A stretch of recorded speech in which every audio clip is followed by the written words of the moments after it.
ఓం నారాయణ ఆది నారాయణ. ఓం శ్రీ భగవాన్ వెంకయ్య స్వామినే నమః. గురుబంధువుల రూపంలో ఉన్న సద్గురునాథులకు నా ప్రణామములు. శ్రీ భగవాన్ వెంకయ్య స్వామి వారి దివ్యత్వాన్ని తెలిపే ఒక లీల ఇప్పుడు స్మరించుకుందాం. ఈ భక్తుడి పేరు ప్రసాద్ రెడ్డి గారు. బ్రాహ్మణపల్లి వీరి ఊరు. వీరు స్వామివారికి పరమ భక్తులు. ఒకసారి ఈ ప్రసాద్ రెడ్డి గారు ఇంట్లో లేనప్పుడే శ్రీ భగవాన్ వెంకయ్య స్వామి వారి ఇంటికి వచ్చారు. వచ్చి అక్కడ అగ్నిగుండం ఏర్పాటు చేశారు. ఆ తర్వాత స్వామివారు వచ్చిన తర్వాత వీరు ఆ తర్వాత వచ్చారు. ప్రసాద్ రెడ్డి గారు స్వామివారు వీరి ఇంట్లో అగ్నిగుండం వేయడం చూసి చాలా ఆనందం పడ్డారు, అదృష్టానికి పొంగిపోయారు. అప్పుడు స్వామివారికి వారితో వచ్చిన శిష్యులకు ఈయన చక్కగా భోజన ఏర్పాట్లు, వసతి ఏర్పాట్లు చేశారు. స్వామివారు ఇలా అన్నారు, అయ్యా మన ఆకలి కాదయ్యా, పై వాళ్ళది చూడాలయ్యా అన్నారు.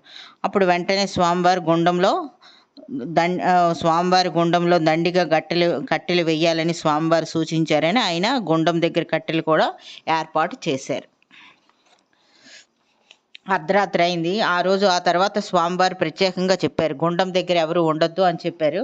అర్ధరాత్రి అయింది. అర్ధరాత్రి అయిన తర్వాత స్వామివారికి ఏమైనా కావాలేమో అని ఈ ప్రసాద్ రెడ్డి గారు వచ్చి చూశారు. చూస్తే గుండం పెద్దగా మండుతుంది, ఎక్కడ స్వామివారు కనిపించలేదు. చుట్టూ వెతికారు, కానీ గుండం దగ్గరికి వెళ్ళి ఆయన కొద్దిగా దగ్గరికి వెళ్ళి చూసేటప్పటికి గుండంలోనే దివ్య వెలుగులో ఆ మంట మీద కూర్చొని ధ్యానమూర్తిగా స్వామివారు వీరికి దర్శనమిచ్చారు.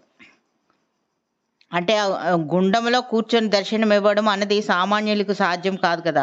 వారు సృష్టి స్థితి లయకారకులైన పరమేశ్వరులు అయితే తప్ప అలా అగ్నిగుండంలో కూర్చొని ధ్యానమూర్తిగా ఉండలేరు. సామాన్యులెవరూ అగ్నిగుండంలో ఉండలేరు. ఇంతలోనే వారికి మళ్ళీ స్పృహ కలిగింది. స్పృహ కలిగేటప్పటికీ భగవాన్ వెంకయ్య స్వామి వారు అక్కడ పక్కనున్న బావి దగ్గర నుంచి స్నానం చేసి బట్టలు పిండుకొని వస్తూ కనిపించారు.